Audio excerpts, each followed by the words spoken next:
Welcome, ladies and gentlemen, boys and girls, to another exciting episode of T3PO Live. The stories we will have today for you. I cannot wait to get into them. Thank you, one and all, for joining us for an amazing show right here. We have heists out of, James Bond meets Ocean's 11? It's crazy. I got my scuba suit waiting here. That's going to be a lot of fun to get into. We've got Universal Studios selling, a pass I've never really seen before. That's going to be a lot of fun right there, or at least talking about it, I should clarify. We've got an amazing water attraction going down for, 10 months? We got some amazing stories here to share with you all. I cannot wait to get into every single one of them, but let's go ahead and bring on some panelists that will, add so much to these stories and make them possible in the end. Let's see. We have Lou Wasserman, Erica from Erica and Raph, and MJ joining us again. Hello there, everybody. Howdy. Hello. Absolutely. Hello there. Welcome to T3PO Live. Your energy is positively palpable. I will let it rub off on me. I don't know, but I do appreciate it. I try to keep it high energy, and I try to keep those audience members enthusiastic about what we have to share today, because the theme park world sometimes can get a little bit detail oriented, and sometimes it's a little bit dry, but this story is very, very wet. Ooh, I love it. Let's go ahead and put it on the screen right now. From That Park Place, scuba-clad thief robs thousands from Disney Springs restaurant and escapes by swimming away. This by Barbara Montenero, September 16th, 2025. Only at Walt Disney World could something like this outrageous happen. A robbery straight out of a Hollywood heist film. In the early hours of Monday morning, a thief in scuba gear allegedly robbed paddlefish at Disney Springs and then swam away and escaped. Authorities say that he made off with between $10,000 and $20,000. before vanishing into the waters surrounding the restaurant. And you can see that's the photo of him that they have released. We'll get into that in just a moment. The surreal crime is making national headlines, not just for the stolen money, but the sheer audacity of the method. A waterfront restaurant, scuba gear, and a quick 2-minute hit. This is the stuff of movies, not real-life Orlando. According to the Orange County Sheriff's Office report, the incident unfolded just after midnight when Paddlefish had closed to guests, but employees were still inside counting the night's earnings. That's when the scuba-clad suspect, thief, struck at the heart of Disney Springs. Quote, the man approached through the water wearing scuba gear and a wetsuit. According to WFTV, they were the ones that originally went forward with the story. He forced his way into the manager's office where employees were preparing cash deposits. Inside the office, 2 staff members were confronted and ordered into a corner. Reports indicate the scuba thief told the Disney Springs cast members to close their eyes and, according to investigators, tied them up before making his escape. Despite the tense situation, the robber never brandished a weapon. The employees, though shaken, were not physically harmed. After freeing themselves, they immediately called 911. Goodness gracious. What is that? I'm not sure. We have The some ghost of Scuba past. I don't know. It's, We've got some audio in the background right there.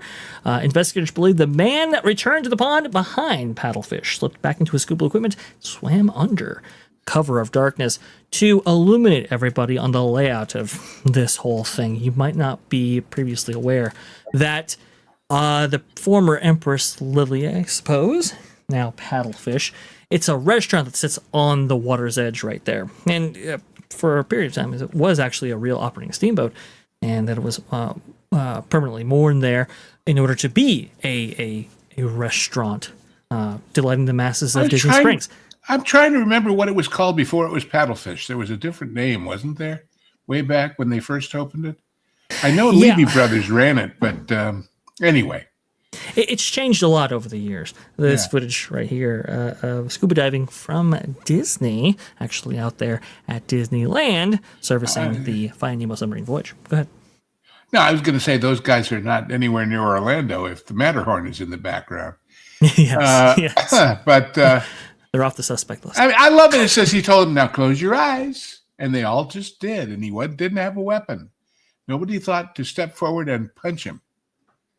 Yeah, so I mean, that would be terrifying to just have somebody just come up out of the water and demand some money from there. Perhaps they have it as a I'm thinking policy. on his behalf, it's a damn shame credit cards are 99% of the receipts probably. The fact that they had that much cash is almost surprising.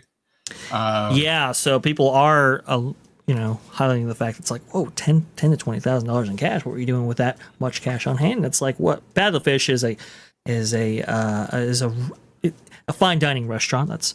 That's one. But two, I mean, I remember hearing about back in 2019 when Disney Springs was still relatively new, in which these restaurants were occupied so heavily and there was so much money flowing that waiters and waitresses had to actually be escorted to their cars by security because they had so much cash on hand.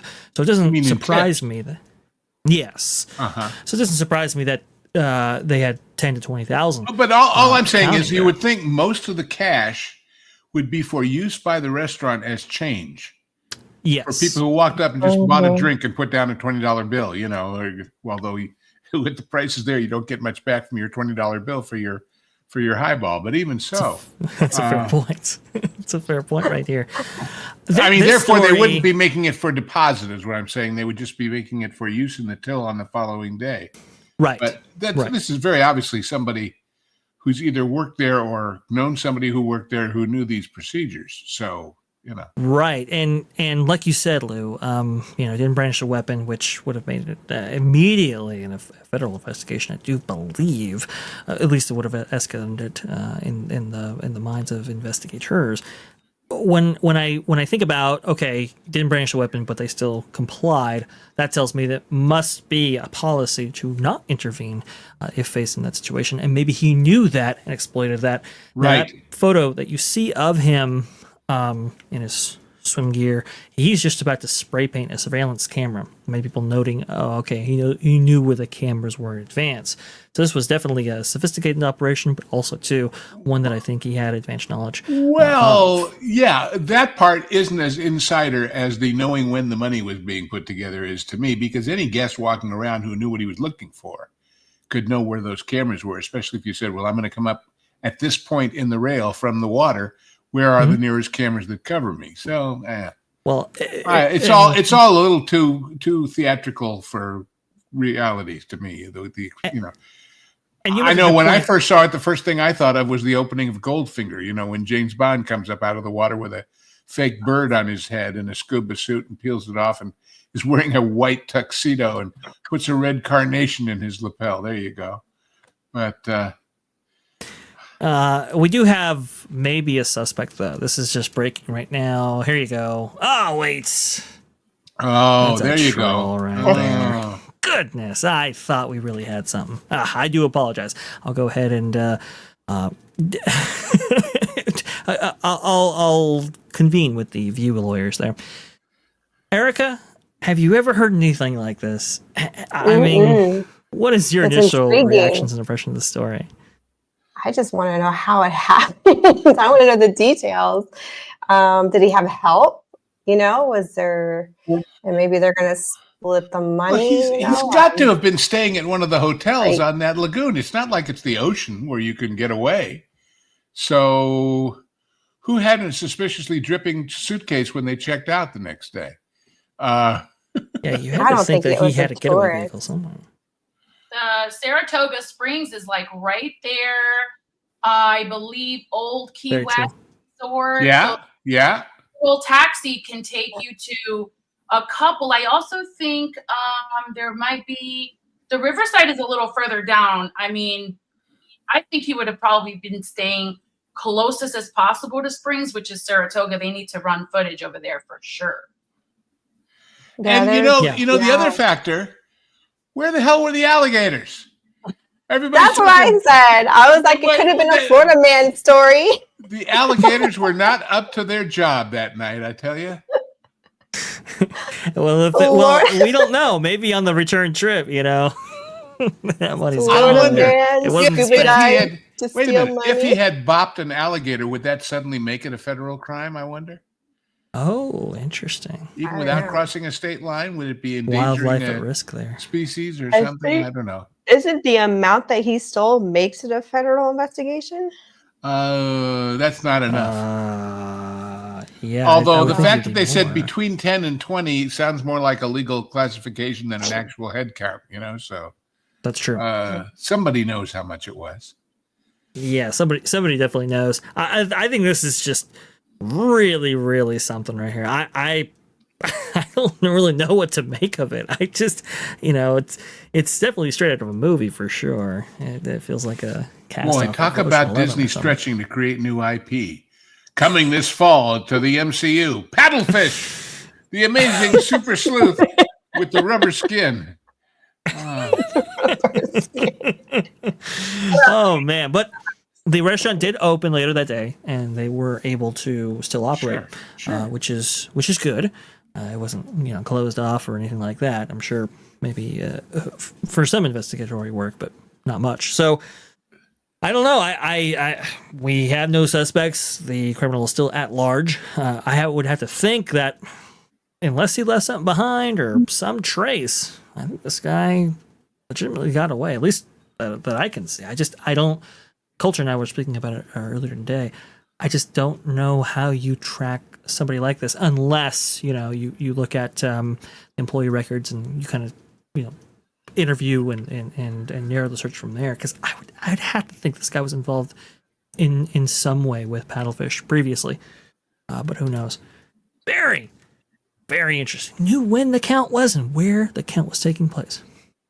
Interesting stuff. Interesting about this story right here. But lighter fare for those out there looking for some lighter news. So thank you for that. We have some people out there in the chat right now. A lot of people joining us from the pro show. Thank you so much for joining T3PO Live. Very interesting pro show. A lot of breaking news on there as well. Good stuff. Now, I want to get your opinion on this next story here, particularly the people amongst us with families, because, man, this is such a curious story to me. I've never quite seen this from the theme park industry before, but I think it's a fantastic idea. This from Theme Park Wizard's own website. Look at that. That is beautiful right there. I love it. Is Universal Studios Hollywood about to introduce a pass valid for 3 years? This by Ethan over there at Theme Park Wizard, September 14, 2025. Universal recently sent out a survey to guests about the future of the park. This photo below, sent to me by an anonymous source, introduces the idea of a pass that is valid for 3 years. This is a survey in question. Now imagine that Universal Studios Hollywood introduced a new annual pass product that is valid for 3 years after the date of purchase and is offered at a discounted rate compared to the standard yearly price. If both the standard 1-year annual pass and the discounted 3-year annual pass were available for purchase, which would you most likely purchase? And in this case, the survey taker actually said the 3-year option, which, I don't know why you wouldn't. The source told me that one of the follow-up questions was, quote, how likely would major IP expansion get you to buy a 3-year pass? This is very interesting because, to my recollection, a theme park has never offered a 3-year pass before. It is also very interesting that they seem to be teasing a major expansion to a popular IP as a way to get people to buy this new pass option. If it comes to fruition, you have to remember that Universal Studios Hollywood is on the precipice of a major expansion. Well, we have that 500-room hotel at the front of that theme park right there. We have a new security apparatus currently being built, maybe in time for the Olympics. We have a series of attractions that are rumored, and one that we definitely know is coming, that being Fast and Furious.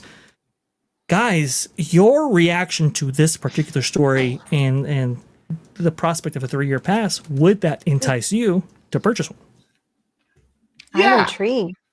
It's a double discount if you think about it, or maybe even triple, because A, if you buy a 1-year pass, you know that next year the price is going to go up. And B, if you're just buying regular tickets over those 3 years, you know they're going to go up at least once or twice a year. Right.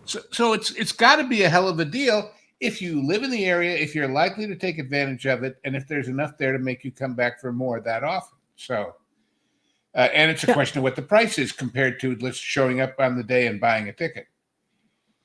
Currently, what is it? Currently, what is the deal, and how does it compare with a daily ticket? I wonder. Okay, so we don't know pricing on this product yet. Again, this is a survey question, right. But we do know that the current price for the highest tier pass right now is about $619 or $620 right there. When compared to something in the area like Disneyland, for example, the highest tier pass over there is $1,700. So it's very roughly a third of what Disney's charging right there. But that's what I'm saying is, if you don't have an annual pass, if you just show up at the gate lately on a highest price day, what is it? For a Florida, it's I think for ticket? For a 1-day ticket, LW. Yeah. Like right now, if you want to go to Epic, it's like it ranges. It could be like 120, 140. No, not Epic. I'm talking about in Hollywood, which is where they're talking about this. Oh, in Hollywood? Yeah. Oh, I think Hollywood is similar. All I'm saying is, how many 1-day tickets does it take to overcome the price benefit of having the annual pass now? Because if you have that, it's what, 3 days, 5 days? Yeah, so you're talking about $149 right here from Theme Park Wizard. Thank you so much. Okay. And the current annual pass is 6 something. So you're talking, 5 or 6 days where you make out. The one for 6 something might have a ton of blockout dates. Well, so that's true. Let's roll with the one for like 1,700. I think that's what Vash said. That's the most. Oh no. One. Let me clarify there. Let me clarify. The $619 is the highest tier pass at Universal Studios Hollywood. I was comparing it to Disneyland Resort, which is about $1,700. So $619 is the highest tier. That would make 4 visits at least. So then there's no blockout dates on that one. There's very minimum to any at all. So right. Yeah. Okay. Mm-hmm.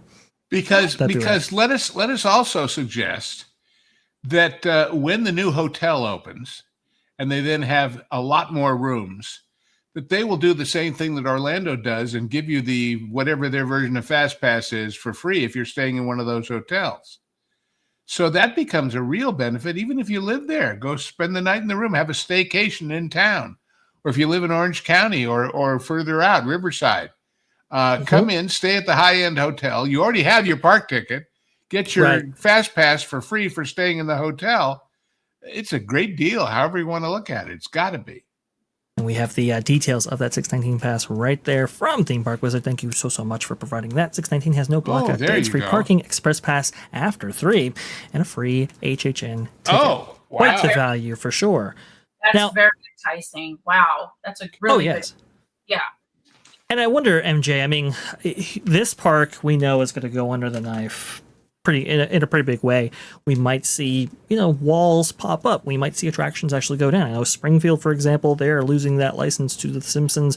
I think it's 2028 right there. They'll be forced to do something. We have heard that the original Back to the Future attraction, now the Simpsons attraction, that show building, at least out in California, it's very different in Florida, but in California, it's built on the side of a mountain, and we do know that it has to be demolished, if anything.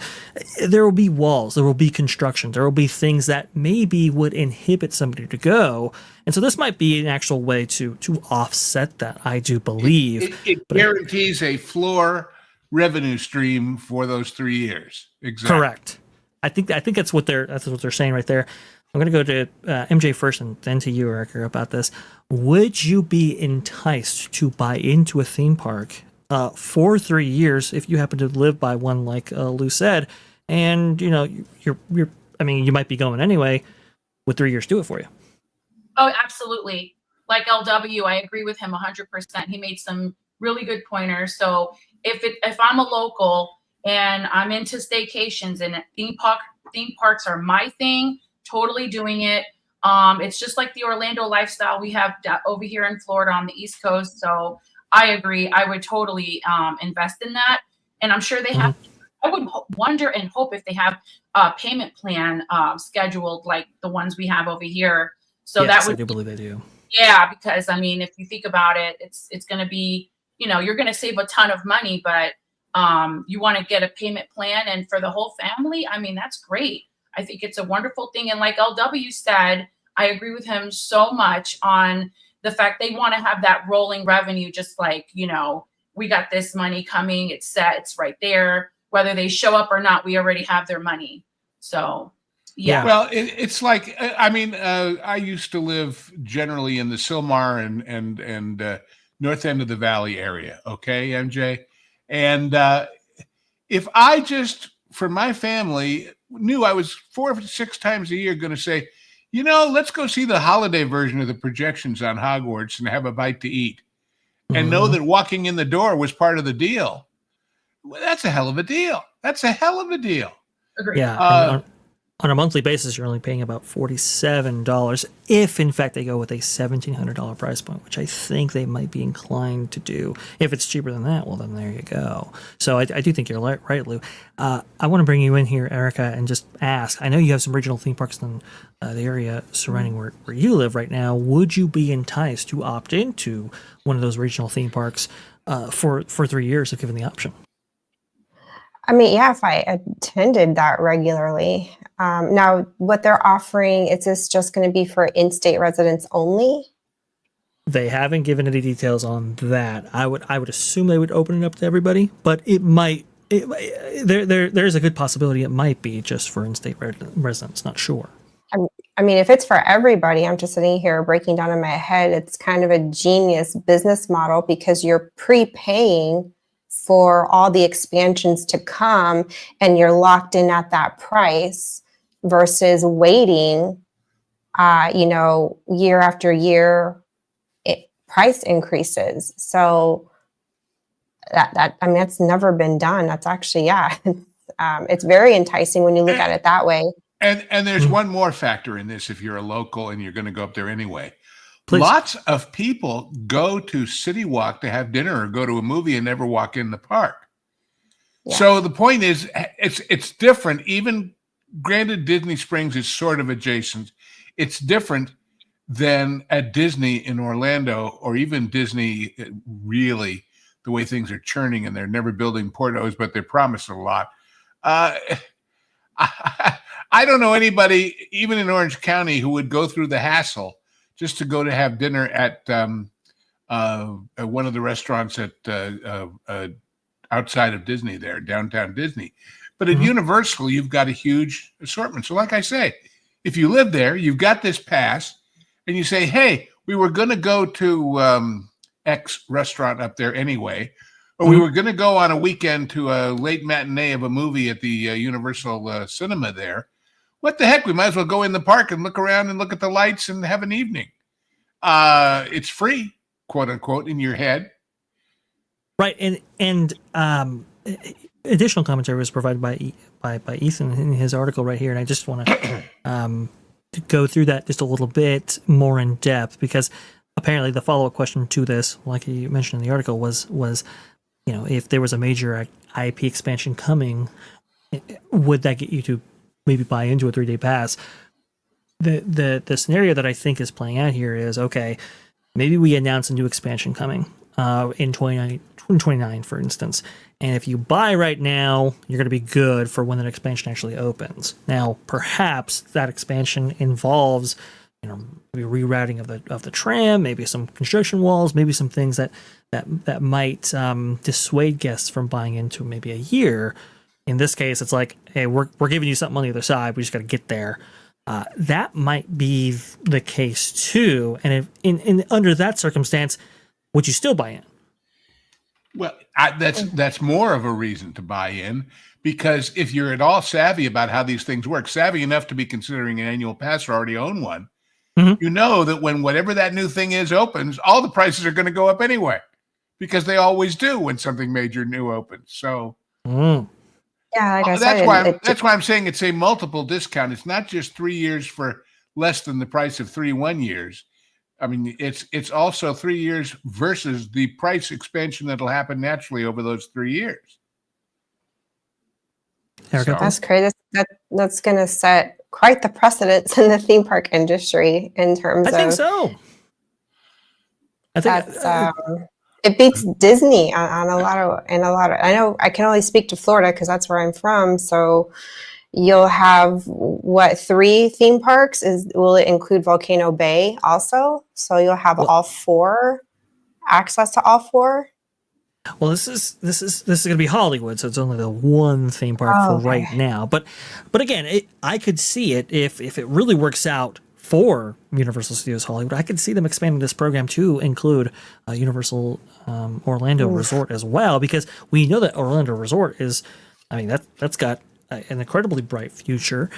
Mark Woodbury saying that they're going to expand not just Epic Universe, but the 2 pre-existing parks out there. So, you could kind of see that too. It's like, all right, there's going to be some growing pains out of here as well. Here's a 3-year pass. I don't know how that would work in Florida, because if they have more foot traffic and there's more international tourism, I would think they would make more money and would need more money because they have more to work with, more land, more, I don't know, compared to California. I don't know. I'm iffy on if they would even bring it to Florida. That's a fair point as well. Go ahead, Luke. Different kettle of fish, but the one thing, if I was still there, that would inhibit me, and just slightly, I don't know if I'm going to be here 3 years from now. This place is getting worse all the time. I'm looking to leave California, which is what I did years ago. So that's a fair point. That's a fair point. That's the only If you think you're going to be sticking around, might as well take off a little bit of the price tag on 3 years and just buy in now. Maybe they can get Gavin to subsidize it with a state grant, try and keep people in that state. Oh boy! Well, hey, that would be maybe a reason to don't give them any idea. Right there. For Universal Hollywood, how many attractions are? I'm not familiar with Universal Hollywood. How many attractions are operating, like up and operating at the moment, and how many are expected to be like refurbished or added in the next few years? Because I'm not familiar with that land over there. Yes. So you have the upper and lower lots, and the lower lots very simply you have Transformers, Mummy, and the the one Super Nintendo World attraction actually, just Mario Kart, and then you And have Jurassic World as well. Yeah. Now Mummy might be getting removed. There's a lot of rumors surrounding that right there. It's never been as popular as Florida's version. Unfortunately, it's the right attraction, wrong building, because they replaced ET for it. It's still salty about that one. But on the upper lot, you have a lot more there. You have the Studio Tour, you have the Simpsons attraction, you have Harry Potter and the Forbidden Journey. With it, the little coaster there. What is it called again? I can't. Probably the Hippogriff, I believe. Then you have what is it? I got them all. Secret Life of Pets. You got Westworld and the stunt Minions. show and Minions. No, the stunt show's gone. Oh, that's right. Yeah. You have Waterworld. You got Waterworld there. Oh, you've got that Secret Life of Secret Life of Pets. Yeah. And then you have Fast and Furious, which is coming in 2026. Theme Park Wizard says 11 to 12 right now are operating. Again, Studio Tour might go down because there's various things happening right there. I don't think it'll be down for very long if it does, and there are still things to keep it open. But the route might be affected by what it might be happening in the future. Mummy might go down, and Simpsons might go down. So again, it's like, and then we know the front of the park is going to be transformed to allow for that 500 room hotel right there, very similar to Epic Universe's Helios Hotel. There's going to be a lot. There's going to be a lot happening here, and so it's like, well, offered 3 years now, offered at a discounted rate. I think if you're a local, I think you still buy in. I think that makes sense even in a construction zone. It's definitely a good deal if you go there at all, if you like it at all, if you were thinking of an annual pass at all, especially, as you said, with payment plans, why wouldn't you? If the locals are their targeted audience for this promotion, sure. But I really hope they don't think that, they're going to make, a ton of money. People in Idaho or in Florida or in the other parts of the world, so they're not going to buy it. But MJ in Los Angeles local goes basically from Santa Barbara to Las Vegas to San Diego. Right. Okay. And these are kind of locally driven and some parks. little town in Arizona that shall remain nameless too. But that's local, in that neighborhood. Yeah, I think for Disneyland, for example, right? Disneyland is the world's most famous regional theme park. 75% of its annual attendance come from within 250 miles of that theme park, and it's, from what I've heard, it's a very similar thing out in Hollywood. Although they do get a lot of international visitation because it's an active film studio. And well, now here's an interesting thought. Please. We noted that in their corporate reorganization, they made one guy the boss for Hollywood and the Asian parks. That's a good point. The Pacific Rim. So the question then becomes, if it works here, will they do it over there? Yeah. I mean, I don't see why not. Right. I mean, and they might actually have an offer over there right now that features this. I'm actually not entirely sure about that, but I do know that this is revolutionary for at least domestic tourists here, and as a local looking at this, I mean, I just can't see why you wouldn't opt into something for 3 years if you know you're going to buy it anyway, right? I think for a lot of the streamers out there, for maybe Theme Park Wizard himself who visits on a regular basis, maybe some of the other locals out there who cover these parks in depth and on an ongoing basis. I mean, it makes total sense right there. I just think, like you said, Lou, there's a buy-in right there, and you have to ensure that you're going to be there in 3 years. I just think this is so very fascinating, so very interesting, and I think it also might allude to this expansion that we've all been rumored to hearing about. Actually making its way and coming to fruition. So incredibly exciting time out there in Universal Studios Hollywood. I'll tell you how we'll know. Please. Why are they surveying people? because they want to know what they have to say. And they actually, as we've seen recently in Florida and everywhere, they actually respond. When people say we're tired of screen rides, they say, okay, no screens. We're doing real stuff for the next one. When people say we like this, they say, okay, we'll give you more of that. As opposed to other companies we know that ask questions just to look like they're going through the motions. They're going to do what they're going to do, right? Hey, it's very, very true. They have been very responsive, and they understand their audience. They're very in tune with their audience, and they have a knack for delivering what that audience wants. Like this, for example, FanFest Nights. Oh, it was so good. Coming back in 2026. Don't know if Back to the Future is going to be part of it, though. Oh, very interesting. We will see for sure. Oh, why wouldn't it be?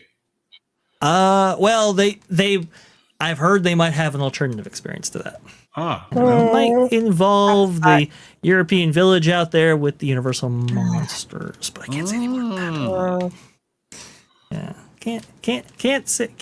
Well, I mean, that's not the same physical spot. Why not do both? Is all I'm saying. That's true. If that worked, adding another thing doesn't necessarily make it work less. It means the capacity is bigger. But it means the reason for people to come back more than one night is bigger. Can you only afford one, though? Can you only afford one? We know that Disney, they can only afford one parade today, apparently. Yeah.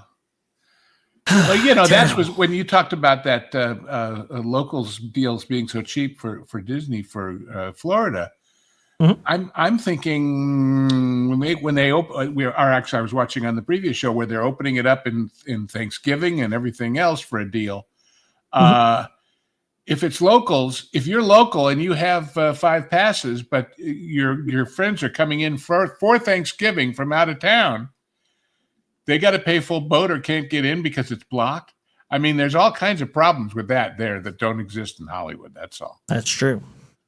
Because as a second generation Angelino, my standing joke, MJ, used to be that you could shoot off a cannon on Thanksgiving and not hit anybody, because most people in LA were from somewhere else and they all went home to mama somewhere else during Thanksgiving. The freeways were ghost yards. I mean, there was it was always the quietest time of the year in LA. They all kind of made their way out, so they're going back. Exactly. So anyway.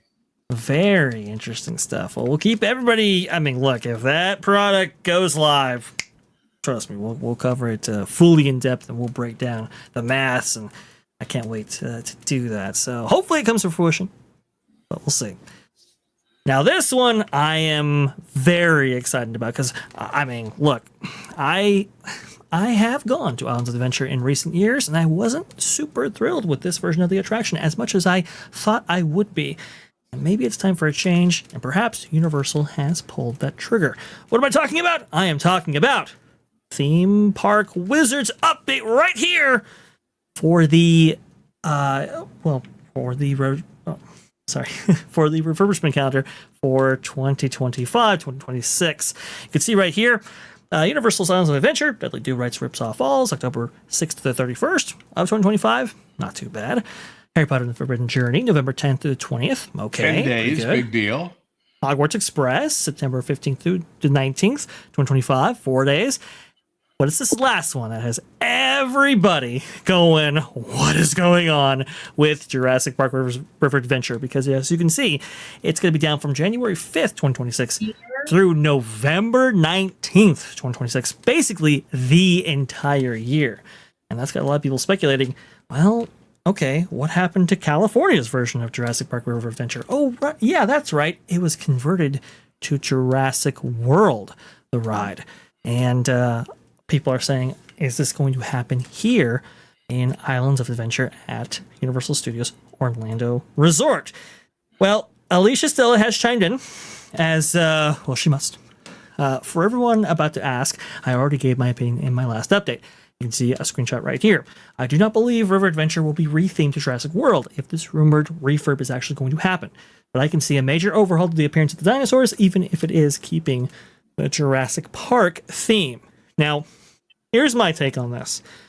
Because, plans change, things change. I really wanted to explore whether or not the idea of Jurassic World could even come to fruition with these dates that they've announced right here. And so I'm going to play some B-roll for you. It's going to be a comparison between the original Jurassic Park River Adventure and what Universal Studios Hollywood currently has with Jurassic World. Okay, so Jurassic Park, the ride at Universal Studios Hollywood, went down, I believe, September of 2018. Let me get the exact date for you right here. It is September 3rd, 2018. Okay. Jurassic World, the ride, opened July 12th, 2019. So I did the math. It's about 312 days. With the time that Jurassic Park River Adventure and Islands of Adventure will be down from January 5th, 2026 to November 19th, 2026, that's going to be 318 days. That tells me there is enough time, if Universal wanted to convert this to Jurassic World. Guys, what do you think? Are you excited? Ooh. Do you think they'll do it? And water rides, dinosaurs, they haven't been looking great so far for 2026. I can tell you that much. Well, but as I said, when we talked about this earlier, they have to grow the dinosaurs at the Plano Park and then move them there, And so it takes time. my only issue with this is it's going to be at the same time that whatever's happening to the old Atlantis area is happening. So you're starting to get to be a construction wall paradise over there, the way that things at Disney have gone. And that's not necessarily a good thing. That's a good point there, Lou. I mean, Lost Continent. That's going to be that's going to be coming under the knife here pretty soon. I believe that permit for Project 555 that starts in February. So you're right, Yeah. Lou. This could be a big construction wall city at the rear corner of Islands of Adventure. MJ, your thoughts? I have a bittersweet opinion on this because I am a huge fan of Jurassic Park, the film series. And my family, you have to understand, my oldest is 22, my youngest is 7. So they're growing up with the Jurassic World, franchise.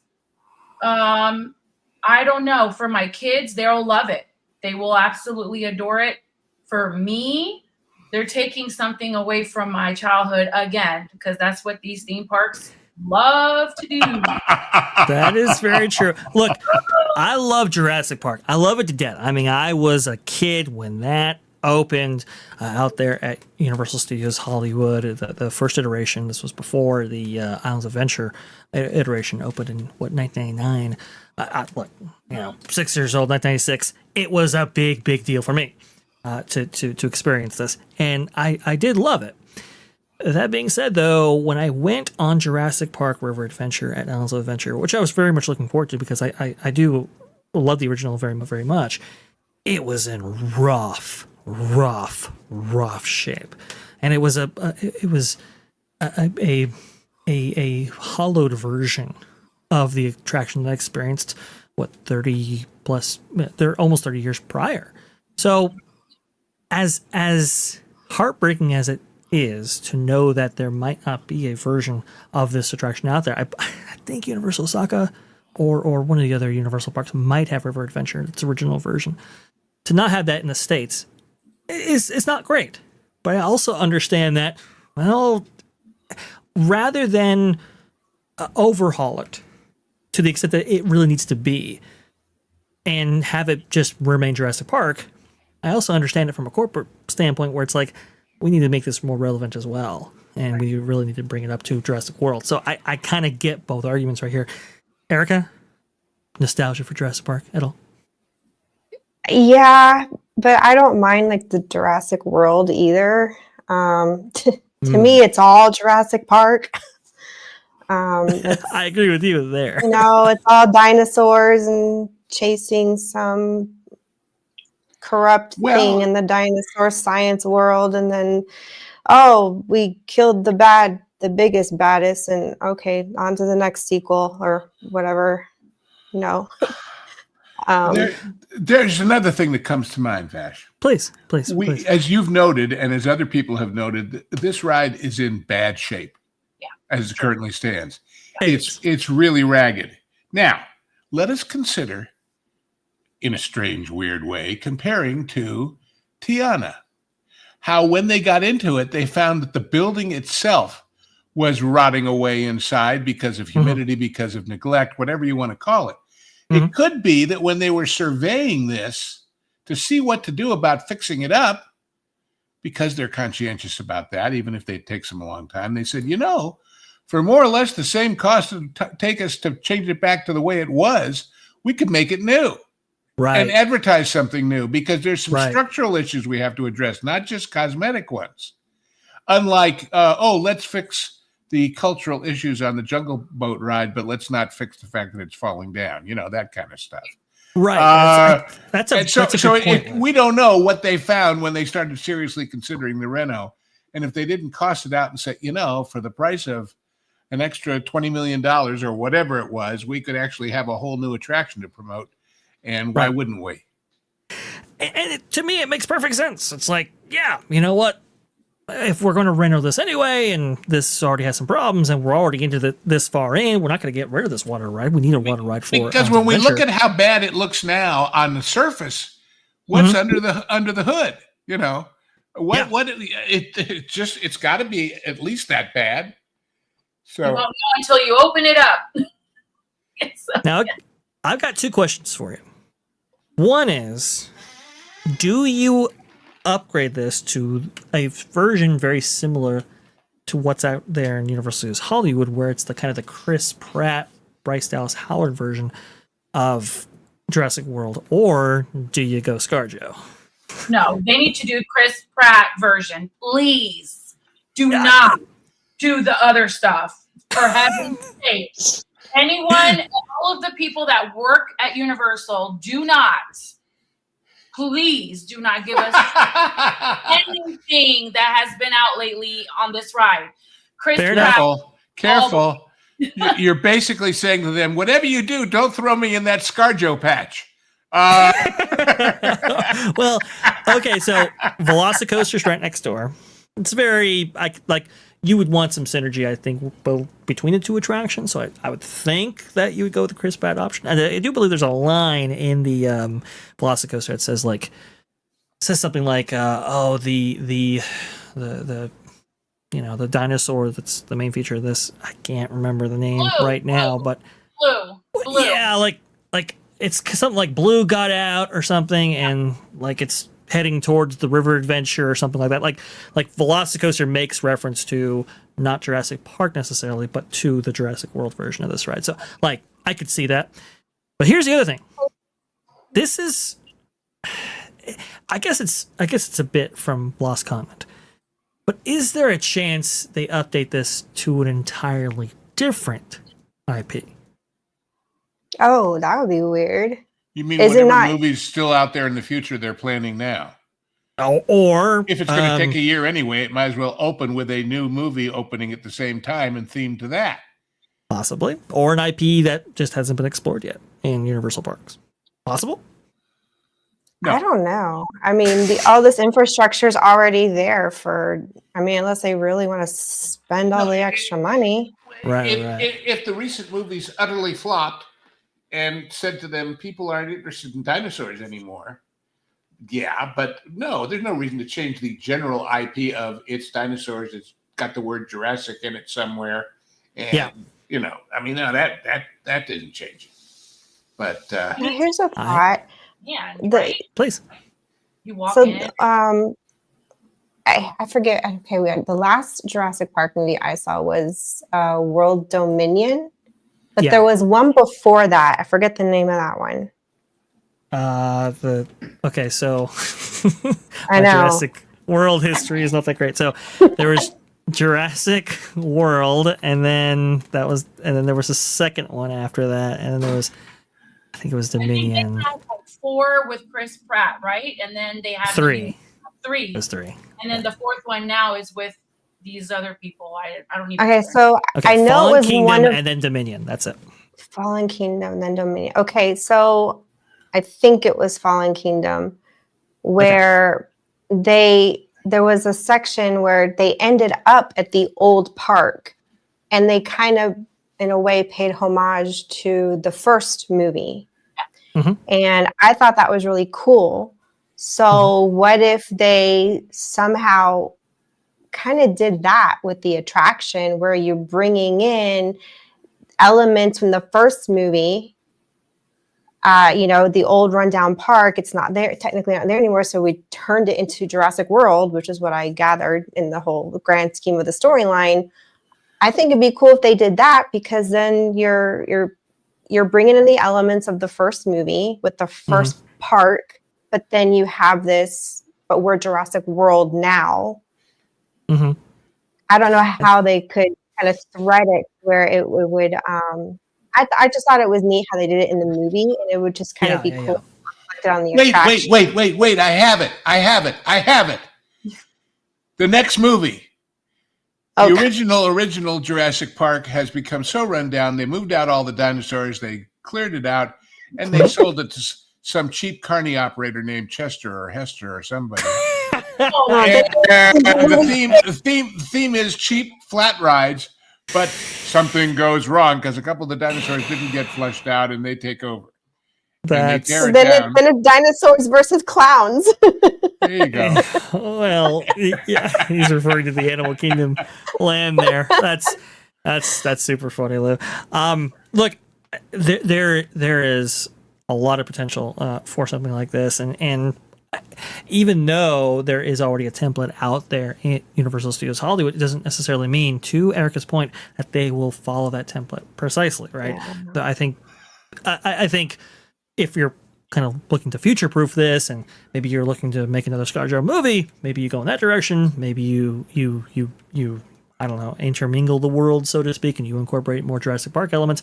There's just so much to this that I'm incredibly excited. I think this is not just a normal refurb. Not for 10 months it isn't, and not for a dates so closely that mirror what Universal Studios Hollywood already did before 5 or so years prior. Go ahead, Erica. What sucks is I've never been able to go on this attraction, and you want to know why? Because I could never find the freaking queue line for it. Looked on the game map, looked around the whole freaking area. I was so lost. So we've never been able to go on it ever. And you mean it's Jurassic Park: The Lost World? Yes, Jurassic Park: The Lost World. That's the second one. I could not find any, and I'm sitting here with the map. I'm going in circles, and I'm like, "Where is the freaking queue line?" Or right there, and I'm looking around. Where is there a door? Really, is it hidden? You are fine, Erica. I mean, it's really weird how this is all kind of constructed, because Velocicoaster kind of it's right up against that restaurant, 2-story restaurant facility, and then you have some stands, but then Harry Potter's over here, and you have King Kong over here, and it's nestled in all of this, and you have the play place and stuff like that. It's not the best layout, I think, for an adventure themed, roughly, area of, I guess, Islands of Adventure, this theme park right here. It's more exploratory, but it is a little bit difficult to navigate. That's for sure. MJ, final thoughts? I would like to know again, forgive me for asking, the footage you were showing earlier was the Jurassic World ride in Hollywood, California, how they revamped it from the River Adventure. Is that correct? Mm-hmm. Yes. Okay, and so I'm fine if they make Blue the main event, because all of the fandom we have grown to love Blue. If you don't love Blue, there's something wrong. It's very true.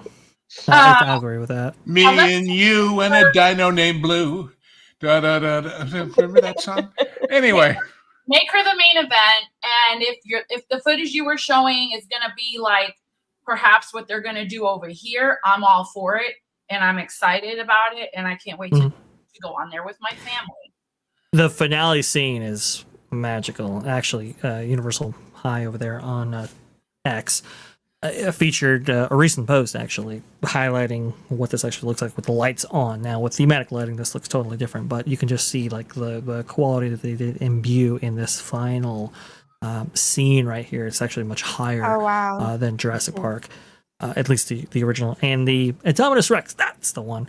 The Indominus Rex at the end is an unbelievably impressive figure. I mean, it is really, really, really cool, and how it kind of gets into its confrontation. And we're going to have a problem if they change that signage right there that you guys are looking at with the if they change that, then we have Houston, we have a problem. They did it in Hollywood. So get your pictures and video now, folks, because we might not be living with this stuff for very long. They are iconic things, MJ, but eventually life finds a way. Right. Well, Come on, you like the one last thing you have to say about the first movie. Although obviously anything can be and might be and could be a theme park thing, they made the movie as a movie, not with an eye to, well, what can we put in here that we can turn into a theme park? Not really. So that's not the case anymore with any movie.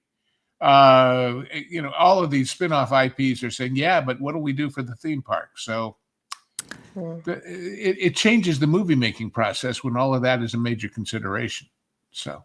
Can I reach out to Lou for a second? I want to backtrack when you were talking about the Tiana's Bayou thing, because that's what it is. I have 2 older daughters, like I keep saying. I'm very, very proud of my family. My girls are 20 and 22, and hear me out carefully. We were just at the Magic Kingdom for the Labor Day weekend. My daughter was turning 7, and everybody was there. It was a big deal. And, she went to the Bibbidi Bobbidi and whatnot. And then when it was time to go on Tiana's at the end of the ride, and like I told you, my kids are 7, 10, 20, and 22. They were like, this was so much better when it was Splash Mountain. Why did they? Sure. And these are kids. This is a new generation. I'm a millennial. And I said, I don't know why they did that. They felt like they had to, because there was some, when you explain to children, you're talking to them about culture. Right. We're living in a very evolving world, and I understand, and we come from an ethnic background ourselves of different places around the world. So I just tried to explain to them. I said they felt like they had to change it. They felt like it was just no longer okay to have it up and running. And they were like, my son especially, he was like, well, the Splash Mountain will always be in my heart. And I was like, well, I have your shirt saved from when you were just a tiny little thing. It's a memorabilia. It's in the closet. No one's allowed to wear those. I'd say a trip to Japan is in your family's future. Oh, totally. That's totally going to Japan. But my point here is, like, why keep changing these rides and retheming them, putting different IP that nobody wants, not even kids. These are kids, today's day and age. Well, now wait. Remember in the prior story, we talked about Universal ask questions because they want to hear your answer? Yeah. Disney doesn't want your answer. They want to tell you what the answer to the quiz is. Exactly. Yeah. They are the Karen of theme park companies, right? They're gonna tell you what you should like, and if you don't, you're a doo-doo head. Right. So that's why. There you go. There you go. There's a bigger question. Talk about kids and childhood memories.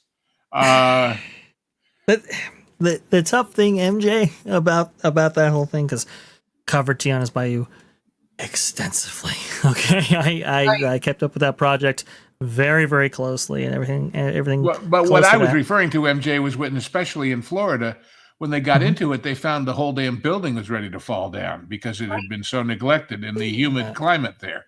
So it's very true. Now they're saying they still are finding when they drain that river. They say out by the river's edge where they touch each other, there's some underpinning that needs fixing. Yeah. So it's like, if you're going to fix it, fix it. But no, then we'd have to move the water. And the kids just can't understand why Tiana couldn't have her own ride. And, why did they have to do this? I'm totally with you. With you. These are comments coming from kids. Yeah. Disney's lost. They've lost sight of. They no longer value nostalgia. They say that they do, but they really don't, because their actions speak louder than their words. Not to mention, they're not as interested in families as they are in Disney adults.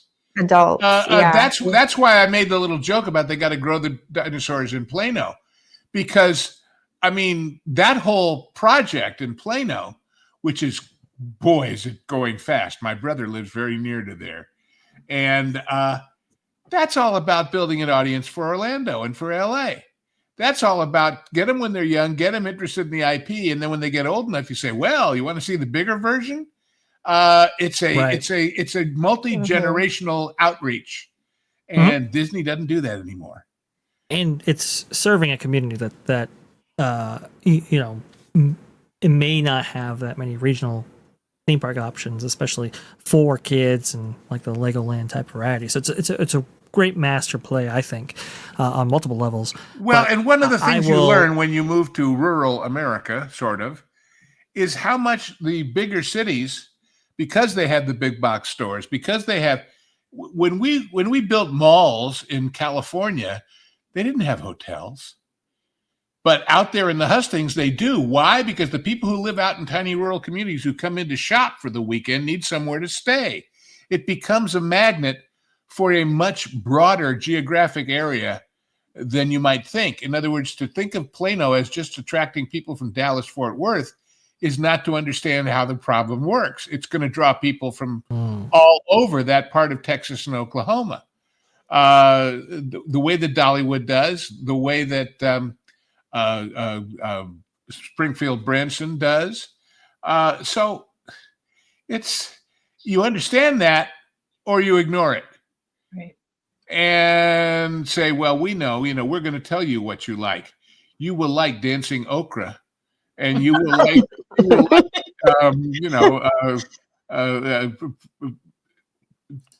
I mean, think about the plot for a minute. We saw oodles of footage of the Imagineers going to New Orleans and doing research. And in all their research, what they came up with was, oh my God, we can't find any Dixieland musicians for our party. What? What? In the Bayou, you can't find people who can pick up a plucker and go to town? We have to go outreach for them? I mean, come on, guys. They went to New Orleans for 2 years, off and on. A lot of good eating. They had a grand time, but did they get it? No. On the company's dime, by the way. Of course. There's nothing inside this attraction that screams New Orleans to me. New Orleans Square is a much better reflection, I would say. Sure it is. Of New Orleans than this. I understand New Orleans, it's a sprawling city. It's not just the French Quarter, but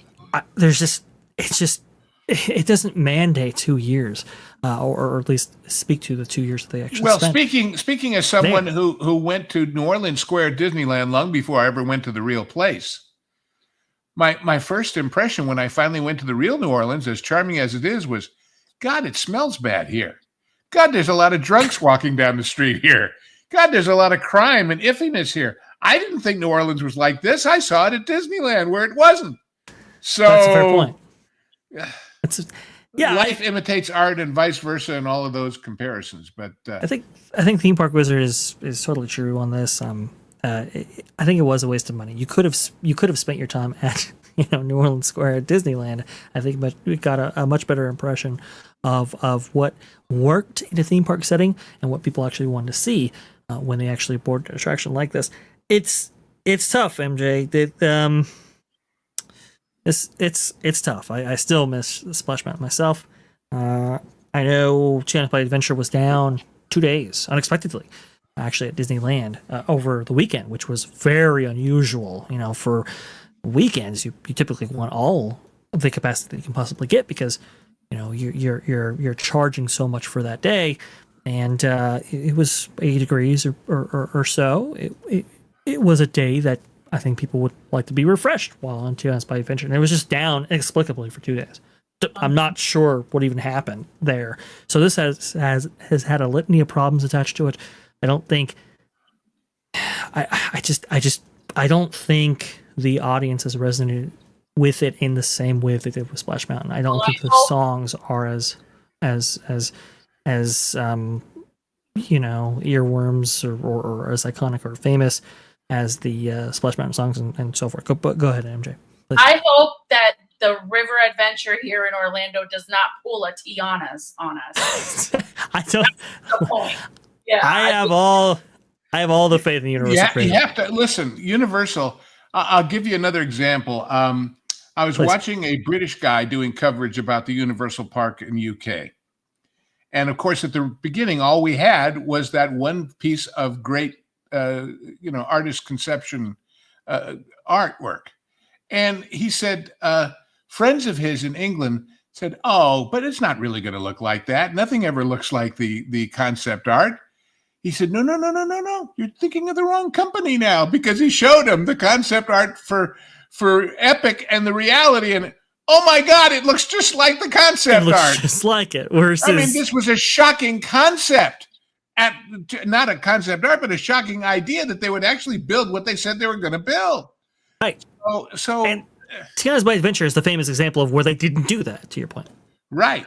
Well, we couldn't have the crazy old lady drinking all those bottles up there. But I mean, yeah, when you go up there and there's all those bottles, and I always joked. I used to say, "Boy, it would be great to open an Italian restaurant because you get to drink all that Chianti before you can decorate it." But that's what it looked like, was a voodoo Italian restaurant. But voodoo, we can't say voodoo. Can't say voodoo, and that's why a fairy Cajun mother or something, because gosh, heaven forbid. Bayou fairy godmother. How's Bayou fairy godmother? Yeah, by me, it looks like voodoo. What do I know?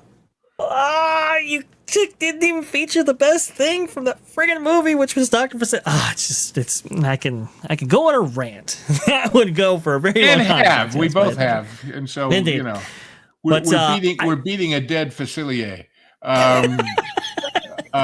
Anyway. I do believe that concludes our presentation here of T3PO Live. It does. Yes. Well, there's other stuff I must attend to, Lou. But before I get to that, I want to go ahead and make sure I attend to you, Lou. What do you got coming on the Genre Guys? We're going from the ridiculous to the sublime, because the last two we did were kind of out there in their own way, which was Boy and His Dog and the Magic Christian. I don't know if you saw the thumbnail I made for the Magic Christian yet, but mine was "One Ringo to rule them all?" ? But next up, we're going more traditional. We're going with Singing in the Rain, and we're going with the marvelous, if you've never seen it, go watch it, Hopscotch, with Walter Matthau and Glenda Jackson, in a kind of an espionage-based mystery comedy, and fabulous picture. Absolutely. And they always, and those of you, by the way, many people watching this don't understand how this works. So I feel like I'm always doing the "if you are caught or killed, the secretary will disavow all knowledge of your action" speech. But anyway, the Genre Guys, which is Lauren and I and a rotating series of people, but mostly hangry, we take a movie and we take it down to its roots and bring it back up again and tell you why we think it's a wonderful thing and why you should watch it and perhaps own it on disc before they can trigger warning it to death. And it goes out as a perk for being a member of the Pro Channel. Now, lots of people become members of the Pro Channel because there are people so generous who gift 20, 30, 50, 100 memberships, for God's sakes, every week, it seems like. And then a month later, they get this little dinging notice from YouTube saying, "Hey, you want to stay a member? Only give us some money." That's not us begging you, it's them, but we think it's worth it. But therefore, in a couple of weeks, months, years, whenever Vash, with all of his many duties, gets around to it, these things show up here for everyone, regardless of race, creed, or membership, as they say. So you have two chances to enjoy them, two places to watch them. In either place, we encourage you to please, just like with this show, click on the little thumbs up thingamabob, would you? Because YouTube is now making that the criteria, how many of those you get, as to whether they will share this out with people who might not otherwise be aware of it. And you'd like those people to be aware of it, wouldn't you? And so would we. So that's how the Genre Guys works. And we do them, one a week, but technically we're doing like once every 2 weeks because Lauren is so busy with the wonderful Lauren and Apollo show, which you guys need to watch also. And then aside from that, I'm here usually on Tuesday afternoons. And I was on last night on what I always call the super double secret probation pro show on Monday nights late, when we can get a little wilder, as certainly we did last night.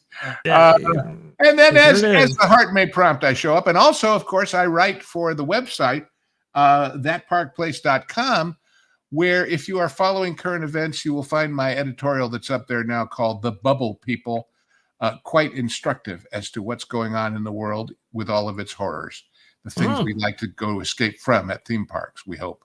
So there, that's me. Yeah, that's quite a bit there. By the way, Hollywood, back with Lou and you. Yes. We're gonna have to move it, Lou, because I've got an appointment on Sunday. Yes. Would you rather tape one again and put it up at the same time? We might. And it has to be all about Robert Redford, who unfortunately passed away today. Yeah. And, we heard about it today. I think it was a couple of days ago, but he was for just another pretty face. He made quite an impact on the industry, didn't he? He did. I mean, at the beginning, that's all people thought of him as, as well. One more, good-looking blonde guy, but much more to him than that in so many ways. So much more, and I definitely want to do a show all about that. Okay, MJ, where can we find you on this big, beautiful web out there? Not really out there yet, but I am gathering a lot of content. I'm going to be making my Instagram public here in the coming up very near future, with tips and tricks for families to maneuver the parks so your day isn't miserable. Accessibility tips too. Just any pointers that I feel would be useful for you and your family to have a great day at the parks here, primarily on the East Coast, which is where I'm located. And then, I'm going to be putting that content on Twitter, Instagram, and I'll share more of that with you, Vash. I do enjoy being on the show and giving my opinion. We go to the pleasure to meet you. And you talk about that vast age range of children, and I'm thinking, how the hell did she do that? She's about as old as some of those younger ones, if I look at it. No, I just it's called enhance your camera. There you go. Indeed. I see. There's some trickery, some digital trickery going on. Well, MJ, we'll be happy to share all your social medias as soon as they officially launch. I know there's some that I've tried to include in the descriptions of our videos, but thank you so much for that and for coming on. Erica, where can we find you right now? I know you're on Lorena's. I know you're on some other programming. Go ahead, give us the schedule, the updates, please. To stream surfing. So I'll be on Lorena's, I think tonight. She has a Spice Lounge, to my knowledge. I don't think it's been canceled. So that's at 7:30 p.m. And Saturday, I'm on her Resort Recon, where we talk theme parks and give advice on theme parks. Sometimes we talk about theme park decorating and all kinds, anything theme park related on Saturdays. Sundays, I'm on Follow the Bradley's Fun evening stream, or afternoon, sorry, evening for me, afternoon for you guys. That's 3:15 p.m. Eastern time. And if I can make it late in the evening, I'm on Lorena's Florida Man stream. So we have all kinds of gaggles and fun at Florida Man articles, and we have a good time on that one. I wonder, does the scuba diving Robert qualify as a Florida man yet? I don't know. Well, we kind of have a running joke. We have a running joke. It's kind of sad that he didn't get nicked in some way, or have an encounter with a gator to turn it into a bona fide Florida man story. But if he tries again, maybe we'll get lucky and get a Florida man story out. Yeah, if that happens, we could have a photo op of Josh D'Amaro pinning a honorary security badge on a gator, right? Yeah, and then that's pretty much. And here on Tuesdays, sorry, I might everything's getting convoluted. You're totally and whenever fine. I'm invited, and whenever Pro invites me, I usually say yes. I never say no to Pro because that's my favorite. That's my number one. Pro is he does run quite the operation, quite the show over there, so I can definitely appreciate. It's a big ship, and it's a lot. It's a lot. You guys are juggling so many different things. I'm fascinated at everything that Park Place and Pro is doing. It's been awesome seeing it blossom. It is the hardest show to host, I will say, of all the shows, because there's a lot that goes into the Pro. I know that I can imagine a lot in the background going on. I'm like, gosh, I can't even imagine what it's like doing all the background. It's that hard when StreamYard is actually working. When it's deciding to be persnickety, oh my God, I don't envy you. I tell you. Or they add new features, and you got to learn the new features on the fly. Like, whew. Yeah, it's you got to learn on the fly, but man, I mean, Pro has banners, he has B-roll, he has he now has 2 sets of clips, which is why we get into trouble sometimes when we're going between the 2. I mean, it is a lot to that operation. So whenever I'm asked to host, it's like, okay, now I gotta spend 20 minutes just kind of navigating and make sure I can do it on the fly. You host that show, and I'm like, how does he do it without pulling his hair out? I would not be able to do that. I don't think. He has a producer and an associate producer, and that's me. So it's 3 people that run that show. And by the way, when I was in film school, we had this crusty old professor who said the definition of an associate producer is anyone who'll associate with the producer. So yes. Yes, that's exactly what it is, Lou. I'm just, trying to keep the ship afloat with Jonas and Pro and trying to do that. It's a lot, but it's a lot of fun, and hopefully you guys do enjoy it. You can find me over there at that Park Place, WW Pro as well, right there. Even if I'm not on the show, I'm in the background. And so there you go. We got Hollywood Backlit with Lou and you coming up. This week it's going to be different show. I don't know if it's necessarily going to be rescheduled, but if it does play at the normal time, it'll be a video there. But don't worry, we'll be back next week for that. So great stuff coming up. I want to go ahead and redirect to Lorne on Apollo. It doesn't actually premiere until about 11 o'clock tonight Eastern. But hey, you know what? Give it some love. Have it in the background right there, and then worth waiting for. Absolutely. Worth waiting for, and then it'll just pop up like magic. And if you think our theme song, our tinkly, wonderful music is an earwig, the other day I find myself suddenly humming the Lorne and Apollo theme song. What's wrong with me? I hate earwigs. Oh, those bugs are annoying. They get into my house all the time. They're so freaking cool. And on that note, let's go ahead and get out of here.